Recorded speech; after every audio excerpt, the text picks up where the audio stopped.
Hey, John Kavakis here with another edition of My Take. And today we're going to talk about Goldvarg's 1969 Mercury Cyclone. Now we all know Cyclone came out of the Comet lineup. The Comet lineup came out in 1960. It was a new mid-sized compact car, a bit more fuel efficient, ready for the times, a bit more affordable, but still had a little bit of the Mercury panache. Even back then, there was a little bit hint of performance to it. By the 1961 model year, they came out with the Model S22. It was a great package. Could be had with a bigger engine, a little sportier trim. Nice looking car. So in 1964, the S22 was replaced by the Cyclone. Now, the Cyclone was a sporty trim package on the 64 Comet.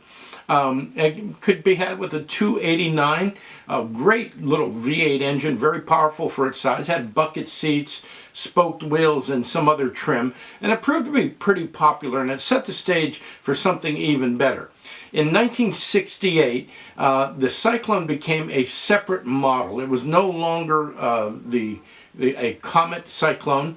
It was now positioned in between the Cougar and the Marauder. Mercury had a little bit of a performance family there. It could be had with up to 390 cubic inches, somewhere around 325 horsepower in what they called the GT model.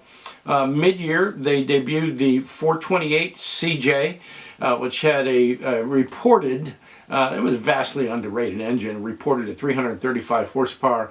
Most people think it was somewhere well over 400 horsepower. So that was really popular. It was the heyday of the performance cars. In 1969, they made some minor trim changes.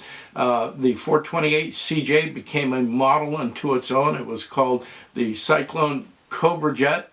Had special suspension, dual exhaust, and some other performance upgrades. Really great looking car.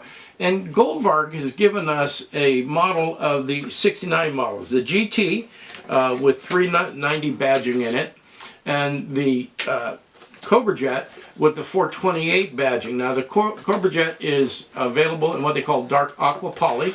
The GT we've got right here is in red and white. We're going to get it on the turntable and take a look at it. So, you know, the first thing that I see on this model is the incredible graphics. And of course, as we know, a lot of the cars that came out in the mid to late 60s were versions of the standard issue cars, but they had these really incredible graphics. And I'll tell you something, the graphics on this one are absolutely superb. From that graphic on the hood with the very thin dividing line in the front of it, they've done a great job. It kind of sets off the hood scoop. You take a look at that grille, it's just a beautifully done grille.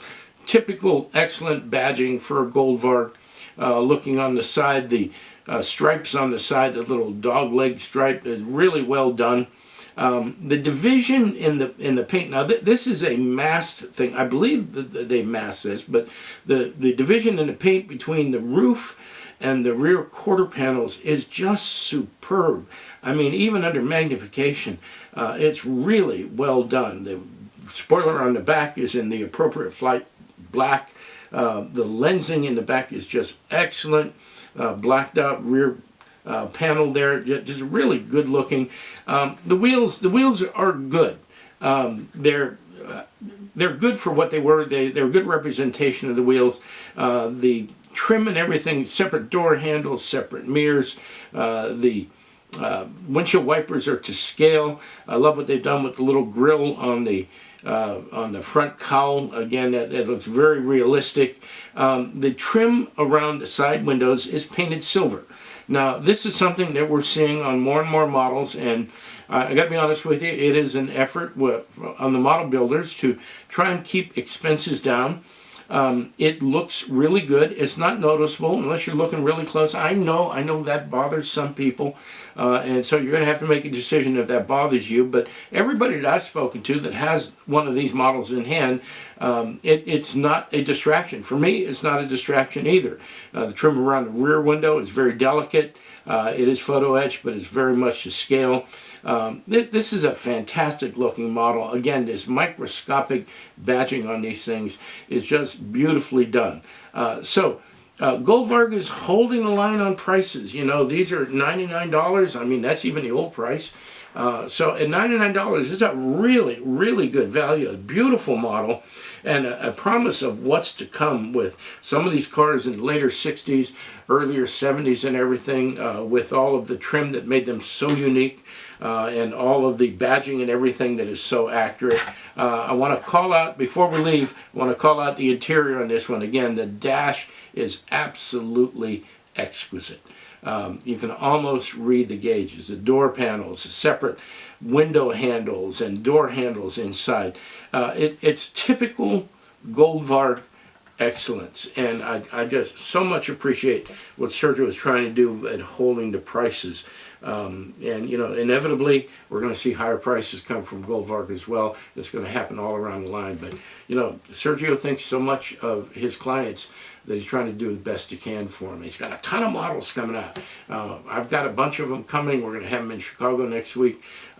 So this is Goldvarg's 1969 Mercury Cyclone in red and white. And this is my take. If you enjoyed the video, do me a favor. Right down there in the corner, hit the like button. Love to have you as a subscriber. We got a whole bunch of stuff coming up, and I'm looking forward to being in Chicago for the 143rd weekend next weekend, Friday, Saturday, and Saturday. I hope you'll be able to join us. If not, I'll be doing a full wrap-up here. Thanks for tuning in.